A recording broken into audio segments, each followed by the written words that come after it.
Good afternoon, everyone, and thank you for joining us for this virtual training organized by FCMB in partnership with the Nigeria Energy Support Program, NESP, to help SMEs and businesses who are facing tremendous challenge with their energy needs, find solutions and alternatives to power situation in Nigeria, particularly. Before we delve into this particular session, I want to let you know that this particular session will be key to every business, starting from farmers to the fintechs who rely on energy, especially productive energy, to ensure that their business thrive and become sustainable. So I want to introduce our key experts and also the divisional head of commercial and business banking here in FCMB, Mr. Mustafa Lukman. Mr. Mustafa Lukman is a seasoned banker with over 24 years in retail banking, commercial banking, and the public sector. He's a chartered accountant and a financial analyst. And that is why he has actually supported the cause of the bank to ensure that alternative power for our businesses is really key. I want to welcome the divisional head with his opening remark. Oh, thank you very much, Andy. Good afternoon, our dear audience. Good afternoon, speakers. All right, okay, so thank you very much, Andy. Good afternoon, our dear audience. I'm very happy to be here this afternoon. And I'm happy that we have quite a number of people that are interested in solving the energy sector challenges that we have in Nigeria today. As a bank, we are committed to driving the growth of the power and energy sector because we believe that it's one of the ways by which we can positively impact on the Nigerian economy. Power is very important to every one of us, either domestically at home or at industries and at offices and everywhere. We all require energy. And we know that in terms of generation, transmission, and distribution, there have been challenges here and there. And that is why, as a bank, we feel that one of the key sectors that we should focus to drive not only business opportunities growth, but to also have impact on the people and the society and the country as a whole, we should participate actively and play prominent roles in supporting some of these sectors. And one of the sectors out of the 7 that we have identified and we are focusing on as a bank is in the renewable energy. So our mission is to empower our customers to have confidence in realizing their goals. And one of these goals are goals that would solve problems that are facing ordinary Nigerians. As a bank, FCMB started as the first local bank to be established without any government support in 1982. And over the years, we have grown to become one of the biggest banks, one of the strongest banks in Nigeria today, with over 200 branches all over Nigeria and several touch points where you can access us either through internet banking, USSD, and the likes. We are reaching out to various customers. Today, we shall be discussing how to explore all the financing opportunities available to developers through some of the renewable energy products that we have. And I'm sure the speakers that we have are seasoned and professionals in the renewable energy sector, talking in terms of Ms. Monica Madrike, David Idem, and Mary McConnell. I want to welcome you to this session. And lastly, in conclusion, I want to thank our various customers and energy sector enthusiasts for joining us today in providing solutions to the Nigeria energy sector. So thank you very much. and happy listening to our dear audience. Thank you. Thank you so much, DH, for that remark. That was actually warm. I want to welcome everybody again that has taken out time to join us on this renewable energy training session. I will assure you that by the end of this training, you'll be able to explore the opportunities that are inherent in the renewable energy space. This is a green space for every business to partake. Either you want to achieve your energy needs, or probably you want to start a new business, especially in the renewable energy space. I have with us key experts in the renewable energy field. I want to start with Mrs. Monica Madweke, who is the founder and chief executive officer of Putru Technologies Limited. She is a decade worth of experience and as a sustainable energy expert, covering renewable energy, energy efficiency, gender mainstreaming, resource mobilization, project development, all accomplished by occupying several capacities as a program officer with the ECOWAS Center for Renewable Energy. Not to waste much time, I want Mrs. Monica Madweke to join us on this particular session. Hello, Andy, and I hope you can hear me clearly. Yes, we can. Please go ahead. All right, so thank you very much for that introduction. As you mentioned, I will be speaking on leveraging on partnerships and opportunities for finance. So let me just share my screen. Okay, so first of all, I'd like to thank everyone that is with us today. Thanks for taking time out of your very busy schedule to spend time with us on this webinar. I also like to start by congratulating FCMB for this very important initiative to address some of the barriers that are hindering people from adopting renewable energy technologies. Now, for my presentation, I would like to leave you with two key messages, which is one, switching to clean energy is good for your business. It makes business sense. And number two, Putru with its partners such as FCMB and other financiers we work with, we do have products and services that can help you realize your clean energy investment. Now, this is a key question that I know is on most people's minds, and which is, can alternative energy or solar energy meet my needs as a business owner? Because at the end of the day, as a business owner, your goal is to maximize profit, is to make money. Now, some of you may be familiar with this statement that was launched through a press release by The Sun.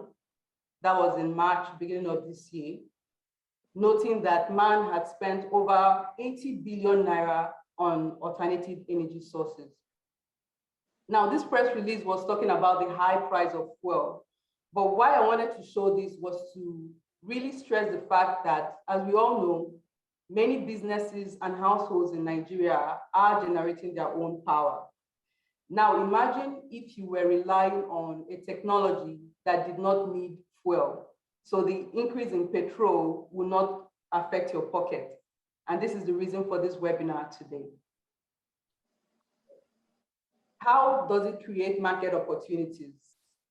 So let's look at the global trends. Let's look at some of the things that are happening globally that makes it important and also possible for businesses such as yourself to get the best benefit from switching to clean energy. Now, let us assume that you are a business owner and you're not interested in owning solar panels. You don't want to own the assets, but you want to have access to stable electricity supply for your business. Now, this structure, known as energy as a service or clean energy as a service, allows you to enjoy electricity, constant electricity from renewable energy, maybe mini-grids, without you owning the solar panel on your rooftop. And the good news is that we already see this happening in Nigeria, for example, through RIA's Energizing Economy initiative. where the goal is to electrify using off-grid technologies, markets, and other commercial sectors through mini grids. And the good thing about this framework is that you do not just have electricity, you have businesses providing energy advice, also giving you access to efficient technologies to make sure that you use the best of your clean energy sources.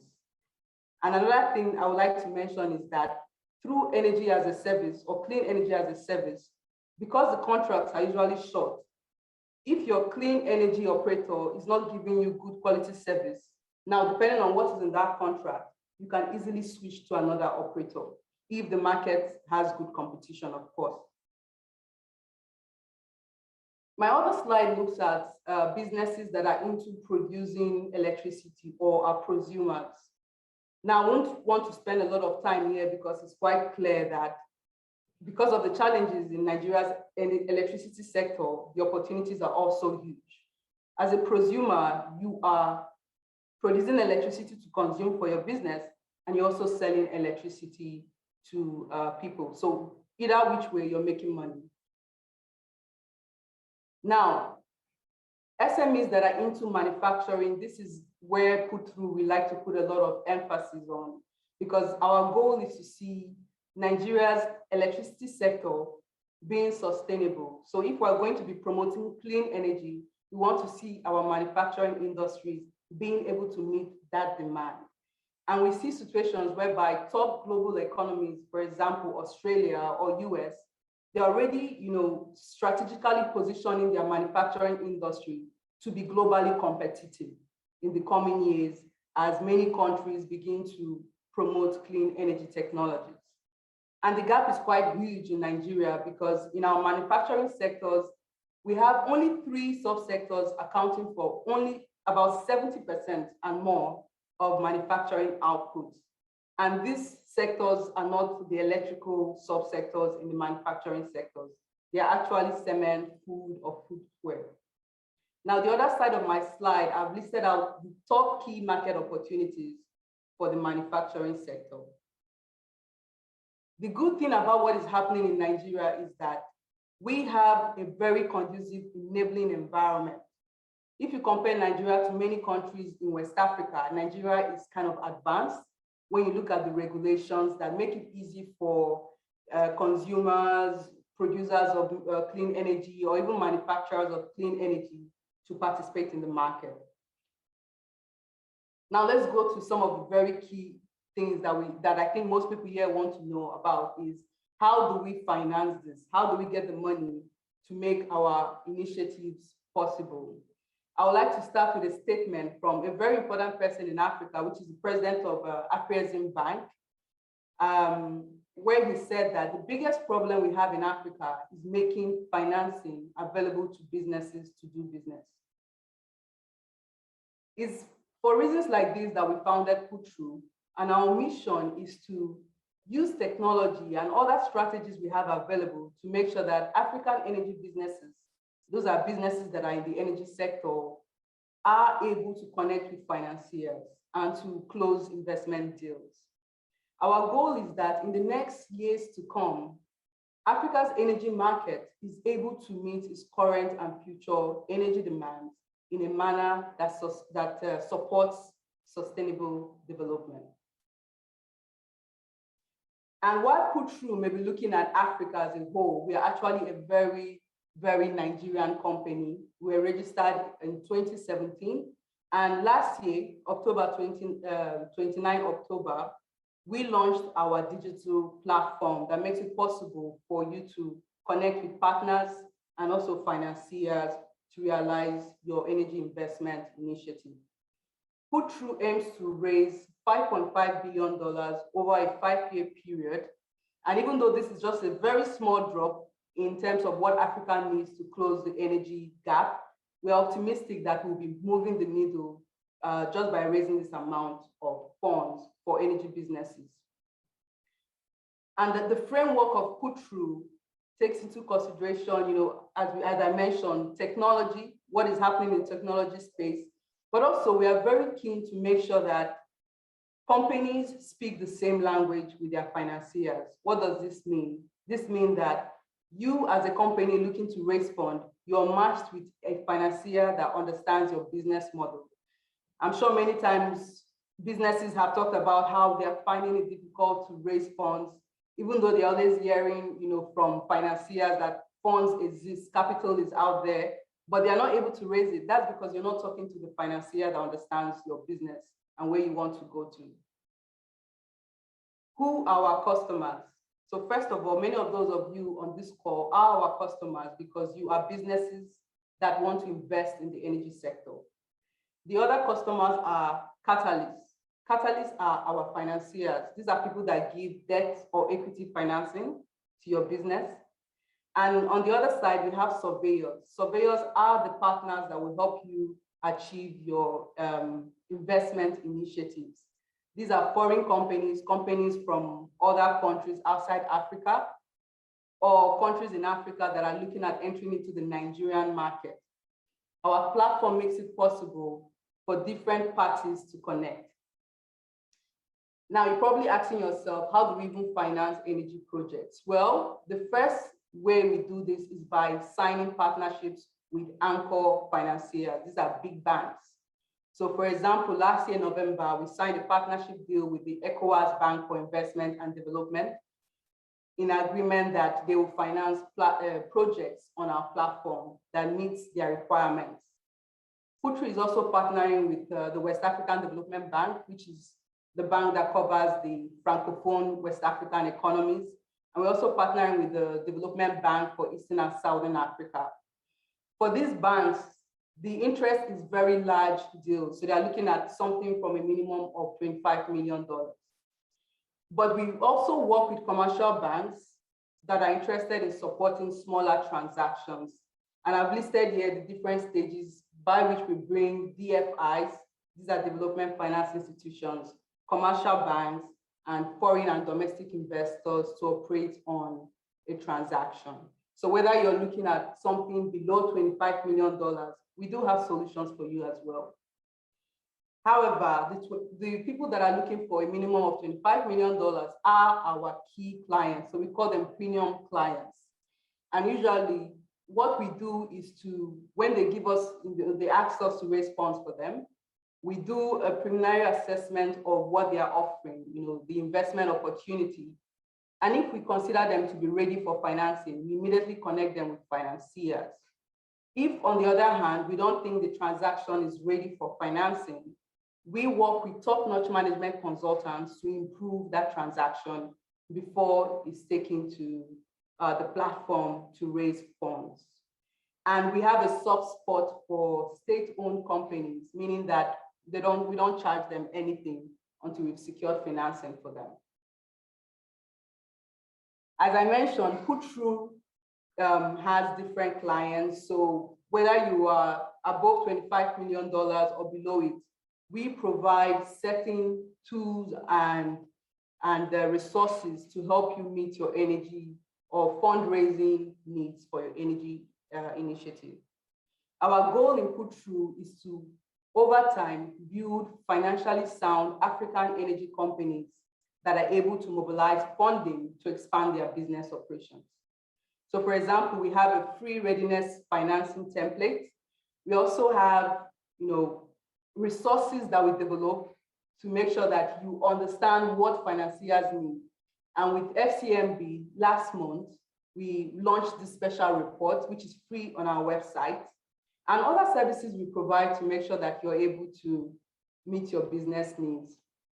Now, in conclusion, I hope that I've been able to answer the question that indeed, if you're a business owner, there are opportunities out there that makes it possible for you to switch to clean energy.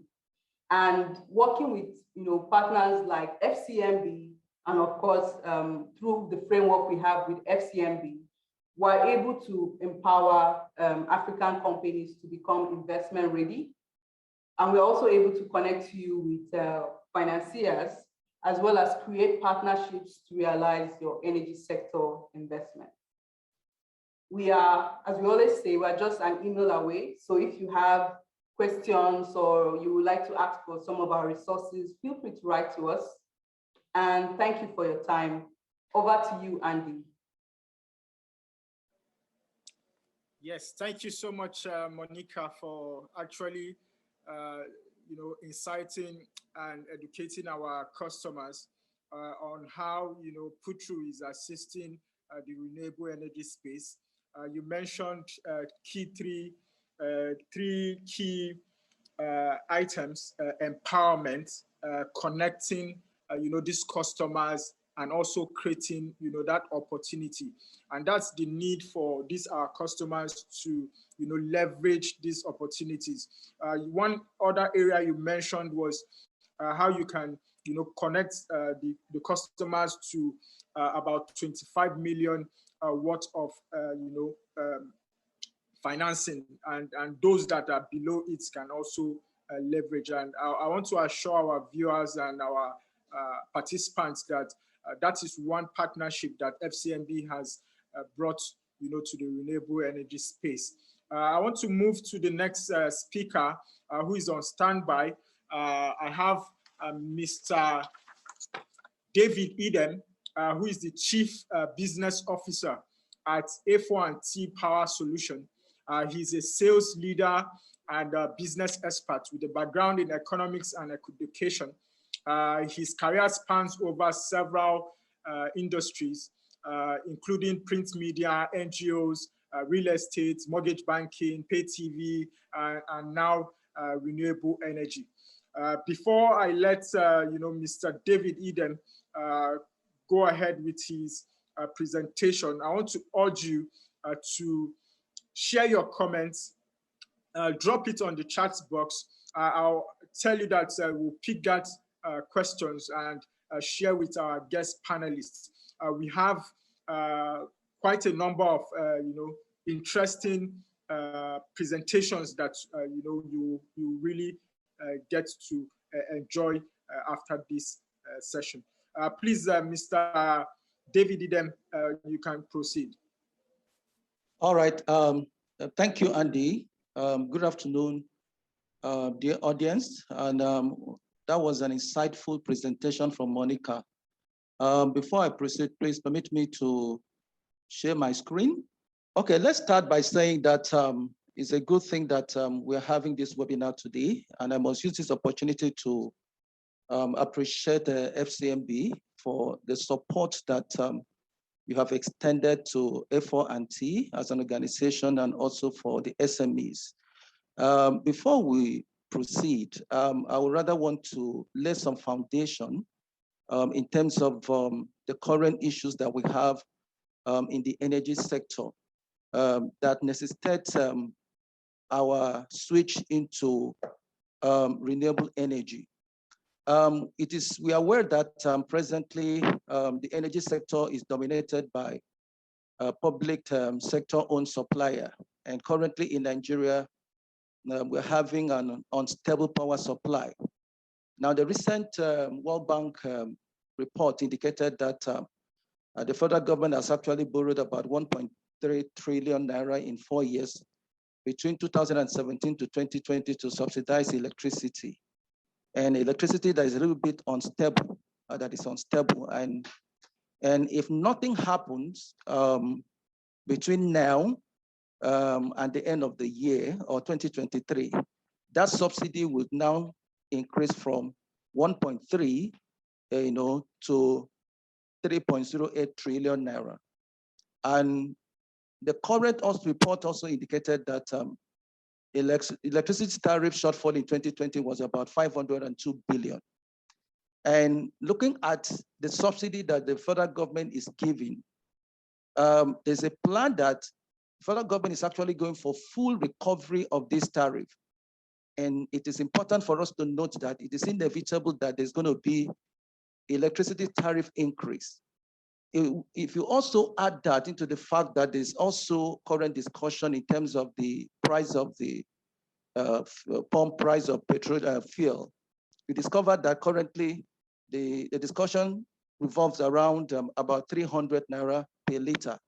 And by the time you add it up, to the expected increase in electricity tariff, you know that it's going to be quite difficult for you to run your SME, without having a mix of renewable energy. Now, even from the tariff that the subsidy that the federal government is giving, we discovered that 80% of that tariff benefit the richest 40%, and only 2% of that subsidy goes to the poorest of the population. And we also discovered that looking at the opportunity that we have in the renewable energy sector and the money that we have spent, over 14 billion have been spent by businesses in generating their own electricity or their own power. And that translates to about 5 trillion. And so when you look at it, that in terms of the money you are spending, that translates into about, we are spending about $0.40 on 1 kilowatt hour. And if you look at it, now it translates to about 200 naira that we are spending per, kilowatt hour. And by the time there is an increase, it therefore means that this is going to go up. So it is important that we note this so that we start preparing our mind to switch to renewable energy, or we have a mix of it to drive down the cost of production.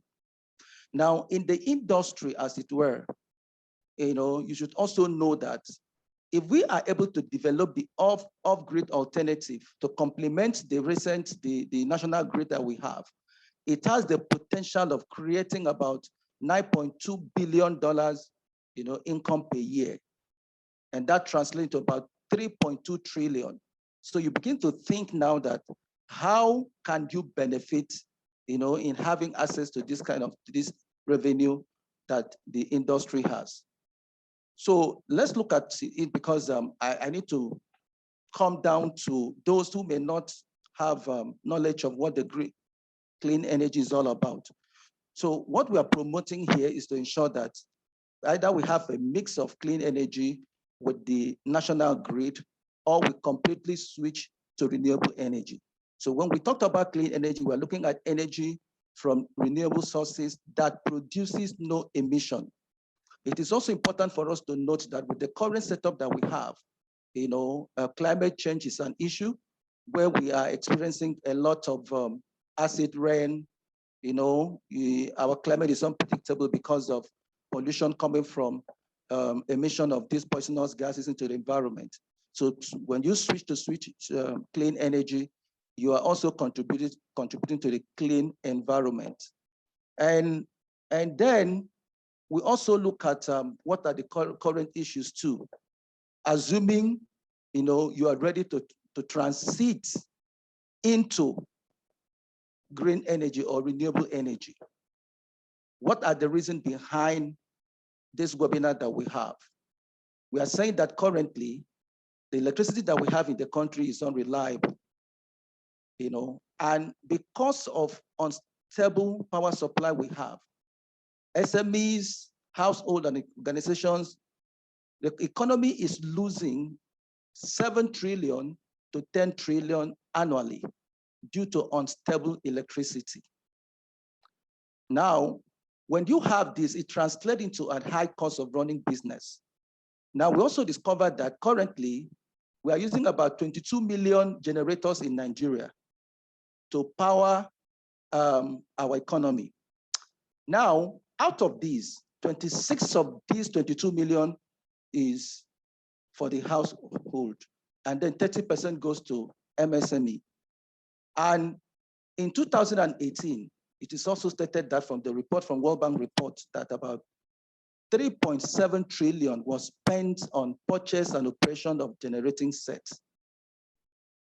There was also a report that stated that from this generating set that we're using, if you move to the market, you will discover that in some big market, a lot of people have lost their businesses because of fire outbreak caused by generating sets. It is also reported that about 1,500 people died annually due to inhalation of fumes coming from generating set. And the current energy that we are using has also contributed significantly to the climate change that we're experiencing currently. And by the time you combine all this together, it forms a clock on productivity, and it's a okay. So like I said, yes, like I said, it is important for us to note this, that that these are some of the data that we have. These are some of the costs that we encountered. If we are running, depending on the existing, energy solution in the country. It is important for us to note this, because even though when we are running with a generator, you are contributing to the climate issues that we have, and apart from that too, there's also cost that is attached to unreliable and unstable electricity. The time that you're supposed to run on your production line, you may not be able to do that. And also note that you're also in the market space, you are competing with people that have access to stable energy. And so when you are having this kind of high cost due to unreliable power supply, other countries, they have access to full stable electricity, and their cost of production is expected to be lower than you. And so it is important for us to begin to think along this direction, where we can have an alternative source to the current system that we have. Now, so it is important for us to also note that presently, because of the developments in the sector, a lot of funding are coming in renewable energy space. And currently, most of manufacturers or suppliers has decided to, with what we call the pay-go system, to install the pay-go system in most of the solution that you have. And so you can buy it and begin to pay installmentally. You don't need to, because a lot of people are complaining of high cost, initial outlay and all that. But in terms of the solar home solution, the solar home system refers to some of the systems that you can use to power your basic appliances that has to do with your bulb, your television, your decoder, also access to fan. And so solar home system takes care of that part. Now, if you are transcend that, you could actually look at the rooftop, the one that can put the panel, about 2, 3, 4, 5 panel, on your rooftop. And then there's also an arrangement, a pay-go arrangement, that is in place. So we're encouraging people, SMEs, and people to look at clean energy opportunity, how they can optimize their energy need by moving or changing to clean energy. Because what it does is that it's going to give us a safer and clean environment. You're going to have an improved productivity. It's also a proactive solution to expected increase in petroleum tariff, fuel price, and also electricity tariff. It is also, a huge business opportunity in this space. Currently, there's a program by REA and World Bank that is ongoing, where the federal government, is trying to provide about 5 million solar home system, to Nigerians. So there's opportunity in that space. If you want to come in, as a business to run a business in this space, we are ready to assist. And also, I'm happy that FCMB Bank has been a major supporter in this space. So some of the problems that we encountered when people want to switch over to clean energy has been sometimes lack of energy assessment before installation. Some people have lost faith. Sometimes you go to someone's premises, they've installed some battery, and some of this battery can only last you maybe 2 years, 3 years, and all that. But there are some solutions in the market, that can last you up to 10 to 15 years. Up to 10 to 15 years. In most cases, for some of the people that are having some energy challenges, the best solution could just be having an energy assessment. You do an energy assessment. There's an equipment you can install on your generator that shows you, the wattage and the energy and your energy need. And when an installer happens to carry out that assessment, number one, they can discover maybe the leakages. They can also discover some appliances that you need to change for you to conserve your energy. It is very important for us to know this. Clean energy is very important. We have quality components and quality system in the market. But the problem is that we have so many quack, unreliable professional, unreliable people in the system. that are selling maybe somehow some fake products. So we want to advise on this webinar that, look, before you make your choice, ensure that you have an energy assessment to discover where the pain points are and look at what you actually need. And then we can provide a solution that will meet up your specific energy need, because we're also pushing for what we call productive use of energy. You don't need to begin to put up something that is higher than what your needs are. Now, another thing that people are also complaining of is that limited access to financing, and I'm happy that I can say here that FCMB Bank is there for you. And we also have like PayGo system, installed if you want to pick up system from A4&T Power Solution, beginning from mini grid, rooftop, SHS, we have it handy. And then you can pay installmentally, working with a financial supporter like FCMB.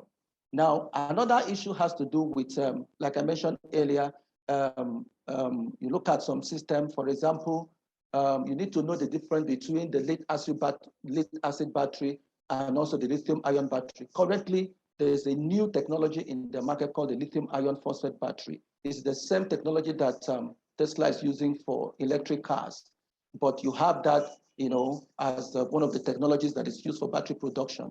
Lithium ion battery can last you, have a lifespan of between 10 to 15 years. And you could have a warranty that is as high as 8 to 9 years. So when you want to make your choice, understand the type of battery that you want to use. It depends on your budget in a way. So always reach out to a professional that will give you a guide, on the type of battery that suits into your own, budget, and will give you the maximum value of what you need. Now, what we also discover in the course of our work with our supplies, in the economy is this. A lot of people are still using, energy inefficient appliances or equipment. And I want to say here that presently we are running what we call C&I, energy as a service. We are running with some filling stations. We are running with some branch of banks. So what we do first and foremost is for us to look at the appliances that each of these entities is using. And then we try to change those equipment and appliances into energy saving appliances. And that will also conserve your energy, and that will also reduce maybe the wattage or the voltage of the energy that you need. It is very important for us to notice that energy assessment is important. Energy audit is important. You cannot go into renewable energy space without having this assessment. And then it is also better for you to look at energy efficient appliances. Now, I want to also tell you that when you have acquired this, you need to be able to manage your solution the way you manage money. Set up an energy policy in your organization or even in your household. Presently, we are running on prepaid meters. The same way that you manage that, you need to ensure that if you are not using a particular appliances or a particular lighting point, ensure that that lighting point, is off for you to be able to conserve your energy, because we're talking about optimizing your need here. It's not a case where you just open up everything, your lighting point, all your appliances at the same time. The way you apportion your money is the same way you need to manage your energy, so that you don't have leakages, in this level. That's why sometimes when you go to some hotel, you discover that they install what we call energy management system, such that by the time you take up your key, you enter into a particular room, you put your key, and then the light comes off. Immediately you leave that room, the light goes off. We can also install that in our various, business premises or household. There's also what we call the smart switch. The smart switch can also be used to regulate the energy usage. Currently, there are some systems that you can use an app that leverage on this IoT, that even in your office, you can sit down and control the kind of appliances that you use to your solution is allowed to power per time, depending on your need. So it is very important that before we come out with a particular, we decide on a particular solution, let's sit together and have that energy assessment and audit before that solution is installed for you. And I would also want to tell us about A4&T. As an energy company. We play in this space. A4&T, core competence lies in design, installation, and development and operation of hybrid mini grid. Currently, we are in about 7 communities. Our target is to ensure that we move into about 40 communities.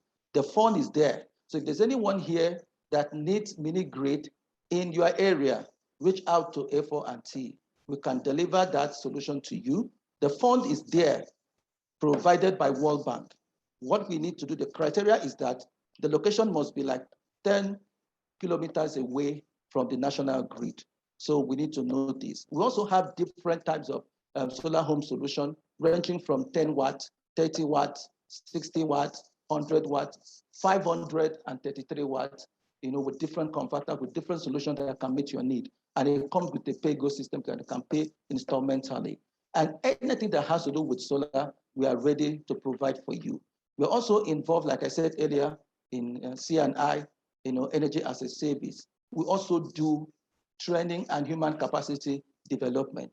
A4&T, in collaboration with Poda Green Consulting, has certification from GIZ and EU, coupled with CORE, that we can further train, because like I said earlier, there's a timeline that between now and 2023, we're supposed to generate about 10,000 mini grid in Nigeria. 10,000 mini grid in Nigeria. So per each of these mini grid location, you're going to need about, let's say, minimum of at least 4 people working in that space. So you need a technician, you need an engineer in that space, you need a business development person, someone that will be able to collect that money, from customers. And so by the time you multiply this so you are looking at about 40,000, human capital in this space. And we are ready to train people, onboard you, mentor you, take you to site, and also employ you. And we can also outsource you, if you come under our training, to our friends in the industry. And by this way, we are able to develop the renewable energy sector in the country. And so I want to say thank you once again to FCMB for this opportunity. If you have any question, please feel free to ask. We are ready to answer. Thank you. Over to you, Andy. Wow, that's quite insightful and enlightening for some of our customers that would like, to get on board, the energy efficiency bandwagon. It's good, as you said, for customers to install, the energy management system, where the lighting and other energy needs that are actually not in use, reduce the costs and energy use for their businesses. That will actually help, save them leakages and make, these businesses that are actually having overhead, continue to grow sustainably. Mr. David mentioned GIZ. I want to let you know that, we have a key consultant who will be presenting next, Marie McConnett. She's representing the Nigerian Energy Support Program, GIZ. Marie is a senior manager at Catalia, a consulting firm built around innovative thinking on the organization. She leads the team of consultants saddled with the implementation of the access to finance for renewable energy and energy efficiency in building and industrial sectors of Nigeria under the Nigerian Energy Support Program, NESB of GIZ. Just as what we have heard earlier, I want to welcome Marie McConnett, who is our guest speaker here to speak on the technical assistance for viable businesses. We want our customers to grow, and we want them to leverage on this particular assistance provided by GIZ and the Energy Support Program. Please go ahead, Marie. Thank you very much, Andy, and thank you everybody for being here today. Let me just quickly share my screen. Yes, thank you everybody, and thank you FCMB for organizing for this great initiative. I think it's really fantastic to have a good dialogue on what's happening in this space. There's obviously a lot, and yes, and thank you also to FCMB for your participation and collaboration with the Nigerian Energy Support Program. So David just spoke about various renewable energy efficiency technologies that are viable and that make sense in Nigeria. There's really a lot. There's opportunities there for businesses in Nigeria to save money in energy costs, and there's also opportunities for businesses like A4T to make business in this industry. So it's a big market, and there's a lot of opportunities, and the Nigerian Energy Support Program is really involved in this space and designing some financing schemes to help improve access to finance for these technologies. So that's what I'm going to be talking about now. As Andy was saying, my name is Marie. I work with Castalia. We're a consulting firm, and we're working with the Nigerian Energy Support Program on improving access to finance. So I'll just give you a quick recap of what NESP is, Nigerian Energy Support Program. For those of you who are not familiar, it's a technical assistance program that helps promote investments in renewable energy. So I'll just say RE from now, and energy efficiency, EE, and also rural electrification in Nigeria.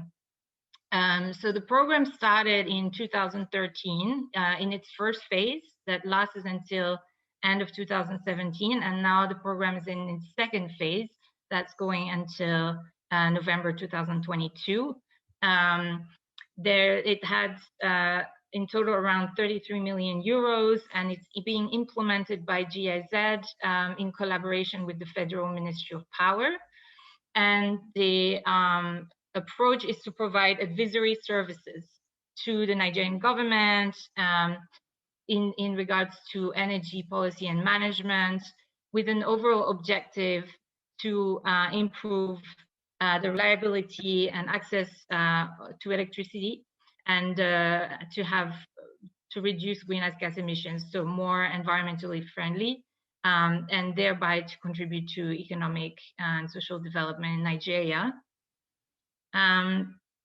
So this slide here gives a sort of an overview of the many achievements that were made during the NESP1 phase. I'm not going to go through this in detail because I don't have that much time, but it just gives you an idea of the scope, whether it's for rural electrification, mini grids, or renewable energy efficiency policy, regulation. For example, you see in the last item was, helping to launch the Building Energy Efficiency Code for Nigeria. So there's been really already a lot of work in that space. And as I said, NESP is partnering with the Federal Ministry of Power, but there's also many other partners, including Federal Ministry of Environment, Federal Ministry of Industry, Trade and Investment, Federal Ministry of Works and Housing, yes, Manufacturers Association of Nigeria, and so on. So there's quite a lot there. And NESB2, the second phase of NESB, has 3 components. So there's one for electrification planning, one for sustainable energy access, and another one for enabling environment for RE and EE. And this is the component that Castalia is working with, and the one that I'm going to kind of zoom in a bit for the remainder of this presentation, sorry. So our objective for this work under this component of of NESB is to support key government agencies and local financial institutions such as FCNB and also private sector stakeholders to develop financing mechanisms and de-risking mechanisms for RE and EE interventions in buildings and industrial sectors. And in addition to that, we're also providing training to RE and EE developers and local financial institutions and also government stakeholders on RE and EE technologies and finance, and also on how to implement those financing schemes. So the intended outcome is, again, to increase investments in viable energy efficiency and renewable energy projects and technologies, and to then, and through this, to improve access to reliable and affordable electricity while reducing greenhouse gas emissions. So what we've done so far has been to develop the concept for financing schemes. And you see the slide shows our activities that we've completed. And in the second part of the slide, the activities we're now just starting. So we've already had the development phase for the schemes, which went from 2019 to 2020, end of 2020. And in that phase, we really looked at what are the financing schemes available in Nigeria, and what other renewable energy and energy efficiency financing schemes are have been implemented worldwide, to really understand what can we learn from that and how and take the lessons from that in design of our schemes. We've also identified who are the key climate finance stakeholders, relevant stakeholders for Nigeria and in Nigeria. We also really analyzed the different technologies for RE and EE that are most relevant for Nigeria. We analyzed their viability, and we then selected niches that the financing schemes will focus on. So that means what specific packages of technologies and for specific end users should the financing schemes focus on.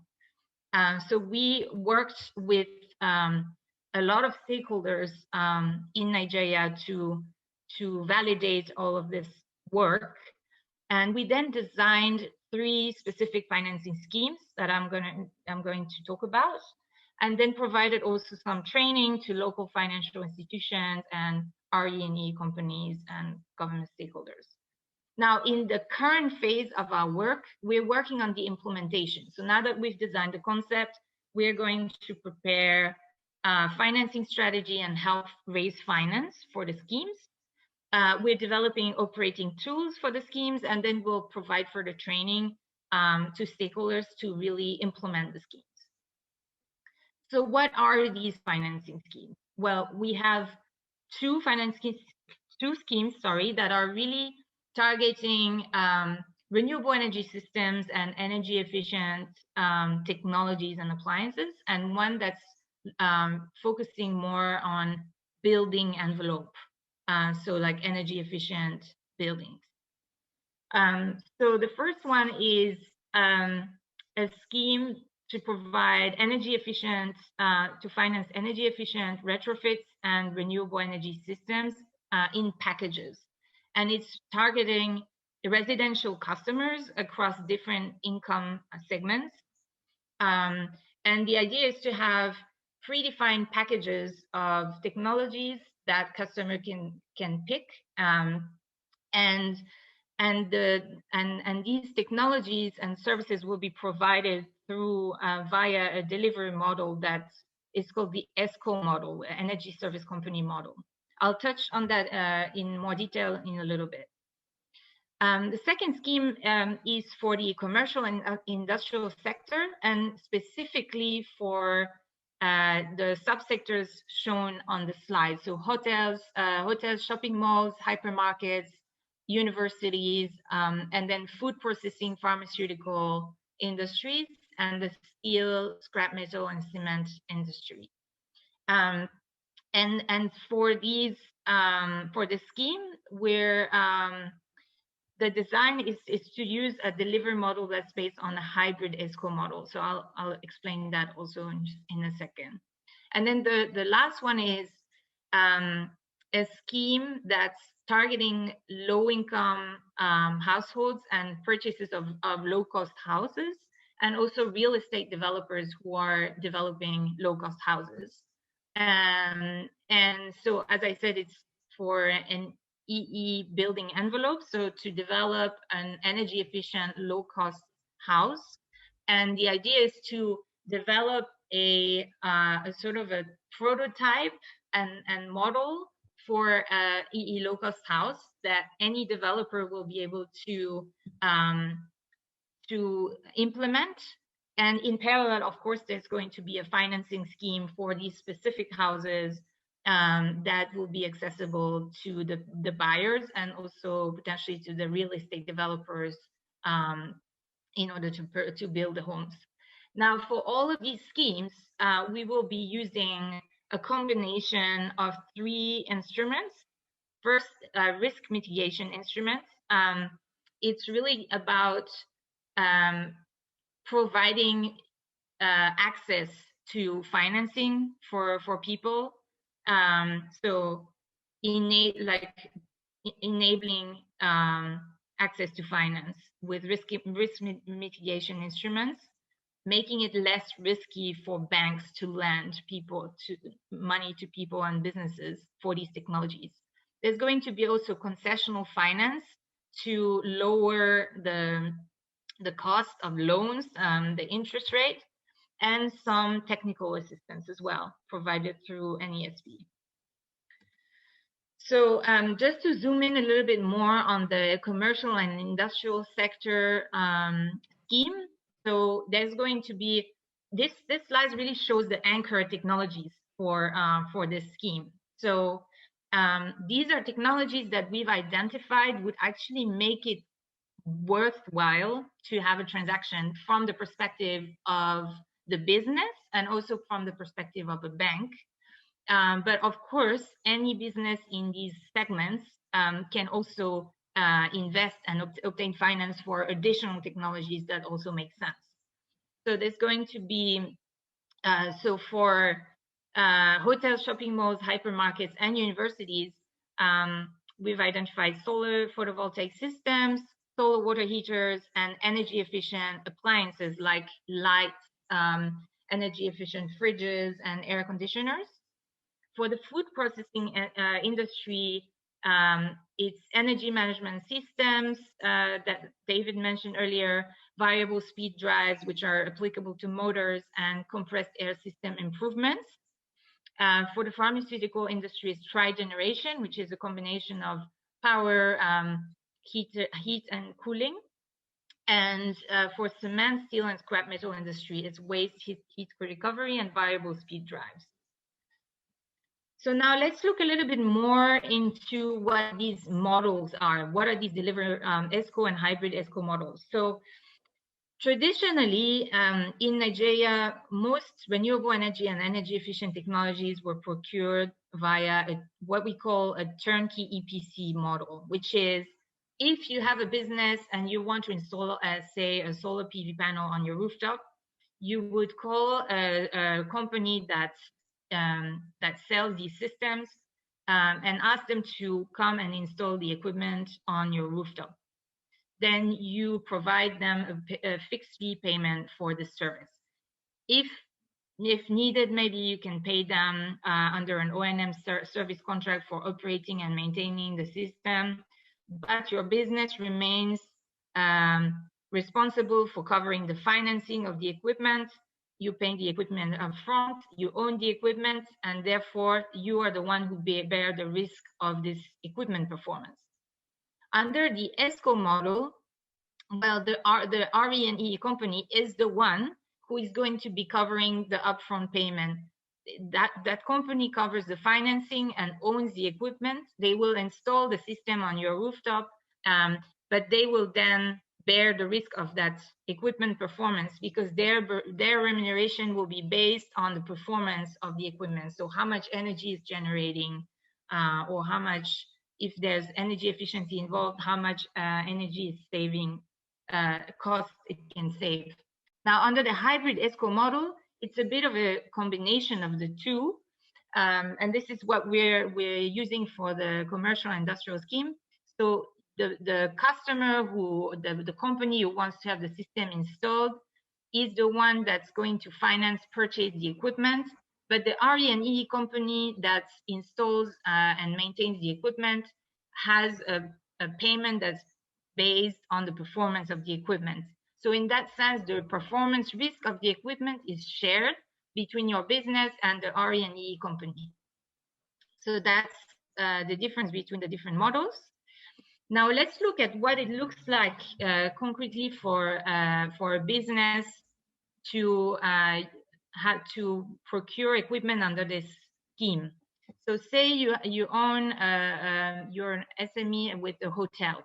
Say you're a hotel, and in this case of the financing scheme, the RE&E company is partnering with a local bank through, they have a previous arrangement where they really show how much experience they have, and the local bank and the RE&E company work together. The RE&E company comes to your hotel, they provide an audit and a quote, and then if you are satisfied with the energy savings that it can bring you and the cost savings, then you would apply for a loan. And because the local bank knows that this quote comes from the RE&E company, it can process the loan much faster and provide you the loan for the equipment. Once you have the loan, you can pay for the equipment. And the company, the RE&E company purchases, they procure the equipment for you, they install it. Once it's installed, the equipment starts to create energy savings and cost savings for you. And through those savings, you can then pay the RE&E company for their services. And also you can repay the loan to the bank. So that's how it works. All right, so I'm just going to finish quickly by recapping on the support that NESB is providing to MSMEs under this component. So first of all, for RE&E companies in Nigeria, we are providing quite a lot of technical assistance and training. There was already training completed in 2020. There will be further training refreshers and deeper dives in the coming months. And there's going to be another training at the end of 2022 for the scheme's implementation, and also some more tools and assistance for implementing projects. Of course, RE&E companies will be able to participate and also access the financing schemes. So that's for RE&E companies. Then for real estate developers, we also offer some technical and financial support, of course, through the low-cost EE housing scheme. And then finally, for MSMEs in the targeted sectors that I mentioned earlier, they will be able to access the financing scheme for commercial and industrial customers. So then that means if you have a business in those segments, you will be able to access loans through that scheme for installing renewable energy and energy efficient equipment in your premises. So that's it for now. Thank you very much. Thank you, Marie, for that very interesting presentation, letting SMEs understand that there's opportunity for them and how GIZ and the Nigerian Energy Support Program is, there for these customers. You mentioned technical assistance, especially for the RE companies, and also how they can participate in some of those technical workshops you'll be having in the coming months. Also, you mentioned how they can access finance. That's very key for this particular RE companies. We understand that the cost of renewable energy equipment, especially in the first instance, is quite heavy, and that's why this particular instance is required. Also, you mentioned the real estate developers that can also have technical and financial support. You also mentioned the MSMEs that are operating either in hotels, shopping malls, food processing, pharmaceuticals, cement, steel, and the rest that GIZ and the Nigerian Energy Support Program can actually help. That's quite insightful. Thank you so much. I would like to take some questions from our guest participants that have joined us. I have quite a number here. I have one from Abubakar Sadiq Hassan that says, good day all. I'm very glad to be here, and the training is very good for our company. Please, can we have the soft copies of the presentation after the training? I can tell you that FCMB is one bank that would want businesses to make progress. So we'll be sharing that with you to your emails once the session is done. Also, I have a very key question here. It's from Elijah Akpanisheli. He says, business environment is quite unpredictable in Nigeria. For example, the current clamp down on the fintech by the CBN. What are you foreseeing? Has government interference in the sector? What are you foreseeing as government interference in the sector when it is fully grown, and current policy backing commercialization of alternative energy in Nigeria? I don't know which of our panelists would like to take this particular government policy. Marie, I think you're familiar with the government regulations. So I don't know if you can throw light on that particular question. I'm sorry, can you please repeat the question once more? Okay, so the question says, the business environment is quite unpredictable in Nigeria. For example, there's a current clampdown on fintechs by the CBN. What are you foreseeing as government interference in the sector when it is fully grown, and current policy that is backing commercialization of alternative energy in Nigeria? Okay, thank you. I agree that it can be a little bit unpredictable. That being said, in my view, the government has made quite a lot of efforts and realizations also that actually renewable energy and energy efficiency are really beneficial for the country. And there's been a lot of efforts in creating regulation and so on for going in that direction. I think that that we can just, my view is that it's going to be continue going further in that direction. And in the end, I would say that for businesses, Nigerian businesses, what you have right now is you have a choice between grid power and diesel generation at the moment. That's what's happening a lot. You're getting a lot more of options for renewable energy and energy efficiency. And if you run the numbers, I mean, my colleagues and I we have run the numbers. It's viable. These technologies, RE and EE, are viable. There's many options that are viable already, even with high interest rates. So I think in the end, there's not much that anyone can do to stall the advancement of these technologies in the sector, because they are viable. So unless somebody puts a really high tax or something, which I really don't think will happen, I would say that there's not much risk. That's my view. Okay, so thank you so much, Maria. I think you have quite said a lot. There's actually not much that can be done, but to anticipate that there'll be growth in the renewable energy space. So I want to take one more question. This is for our guest speaker, Monica. It says, this question is for Mrs. Monica. I suppose their company helped to raise both local and foreign currency debts. In case of foreign currency debts, how is the currency fluctuation risk covered? In as much as the revenue generated is in Nigerian Naira. Monica, can you help us out?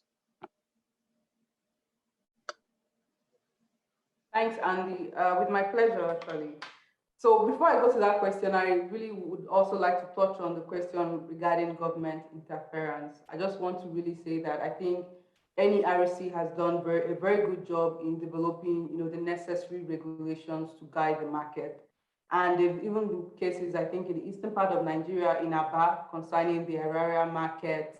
It was actually a court case where the government won to show that the regulation is really clear, and what the government needs to do at this point now is just to make sure that the policy signals are there, because there's a lot of innovation happening in terms of market arrangement, business models for alternative energy, and regulations are not exactly keeping, it's not moving as fast as those innovations. So David has talked about some innovations in terms of market design. Marie has talked about some. I talked about some as well. But there's still some other innovations in market designs that make it possible for competition to happen and for prices to be reduced for energy consumers. So the main thing is for government to make, let the policy signal be clear, and regulations can come after we've been able to understand the innovation and the market. Besides that, I think the Nigerian government has done very well. Now to my question, actually. Yes, you're right. There's a challenge of borrowing in dollars or any other foreign currency and having your revenue in Naira. Now, the issue is a systemic one. It's a systemic problem, meaning that your supply chain is actually coming from outside Nigeria. So for example, if you're buying your commodities in maybe from US, Europe, or China, then when we start having a weaker Naira, then you start finding it difficult to adjust. So this is where the problem is, the supply chain.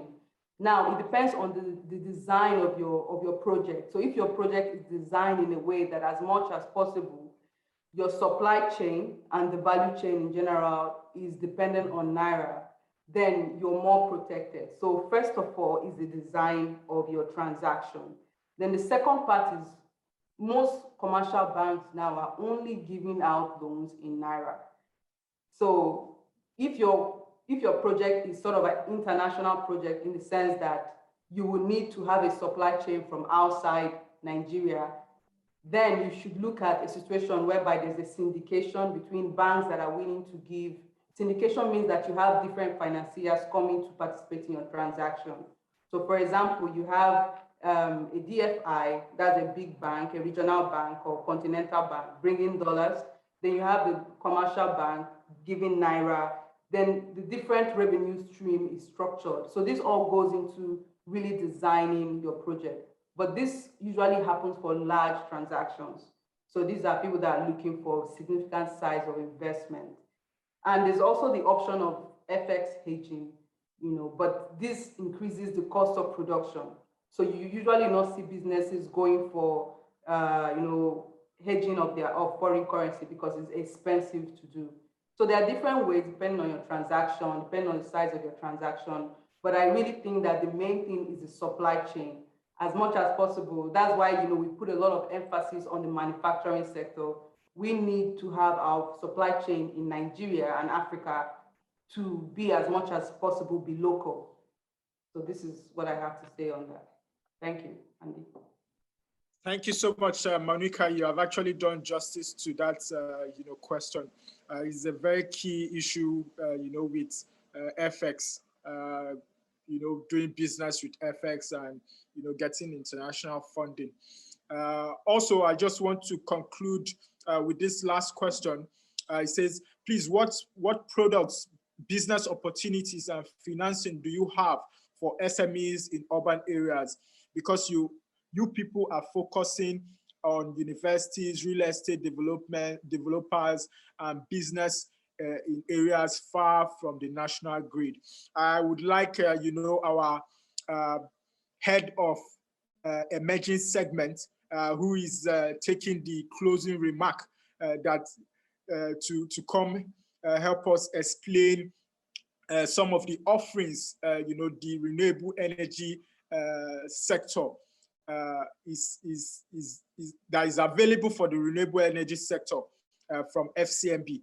I want to call on Mr. Paul Adebo that will share some insights, to some of the products and opportunities that FCMB is, putting, to our customers. Mr. Paul, over to you, sir.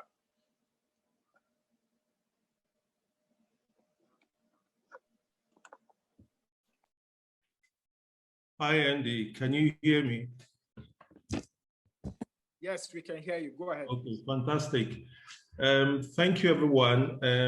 I would start with the very last question on what products we have around, people within urban settlements. So what we have done in the bank is to develop our products to be able to meet the earnest needs of vendors and developers according to how the government is steadily progressing on the policies and its schemes. So, for example, we're coming out with a product for interconnected mini grid, and you would agree with me that interconnected mini grids are actually projects that are within residential area or urban area, if you like.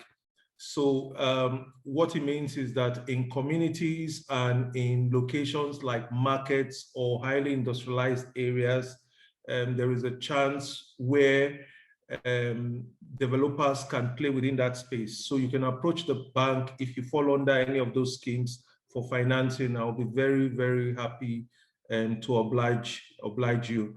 We're also working with a number of developers in other areas like commercial and industrial subsector, where we are also providing the kind of finance they require to be able to acquire assets to deliver energy as a service. Details of that has been shared by Marie, Monica, and obviously David. So I would not want to go over that again. But we are open. You can reach us at any of our branches, or you can connect with us through any of our platforms, and we'll be happy to provide more information and support to you. So at this point, I want to thank the panelists. You would agree with me that it has been a very rewarding time listening to the panelists. They have delivered on their respective tasks, and they have shared their skills and experiences in functioning in the industry. Just to also mention, as we wrap up, that FCMB, we believe that we have a role to play in developing the renewable energy sector in Nigeria and in delivering sustainable energy for the country. So it's critical to us. So we have financed projects within the last 18 months of close to about over 4 billion naira. And we have exposures in guarantees of up to about 3.6 billion naira. And we are progressing that very, very rapidly. So at this point, I want to thank the panelists. I'll start with Marie. Thank Monica Maduekwe for her passion for the sector, for propagating the values of renewable energy using her platform. I think that's also critical. Thank you very much. My understanding is that Put Through has a platform that provides that is actively sourcing for finance for renewable energy sector. So developers who are in need of some kind of structure can also, benefit from the service. And she's in partnership with commercial banks like us anyway. I also want to thank David. David has expressed his heart to us. David is a representative from A4T, and he's shown his passion for the sector around mini-grid, solar home system, and also commercial and industrial. Obviously, he's also been able to identify products that individuals and businesses can benefit from. So, thank you very much, David, for that. I'd like to thank also my divisional head, Mr. Lukman Mustafa, whose passion and interest for renewable energy and SMEs have translated into this webinar. I want to assure customers on this occasion that under his watch, you'd expect more innovative products and services within the renewable energy sector. For example, the interconnected mini grid I just talked about, the isolated mini grid under the World Bank Performance Grant Scheme, and several other products like the solar home system and CNI, all under his watch. So thank you very much, Mr. Lukman. I also want to thank my colleague Andy, who has facilitated this session. It's been a lot of work for you, I know. Thank you very much, Andy, and my colleagues who have worked back end. All your efforts are appreciated. And most of all, I want to thank the participants that have spent their time in investing into listening to the panelists. Thank you very much. You are the reason why this event was successful. We appreciate the time you have spent with us, and we hope to see you again next time we have an event like this, or in our branches to follow up on conversations that we've had on this platform. Thank you, everyone, and have a great week, the rest of the week as it will be. Thank you. FCMB, my bank and I.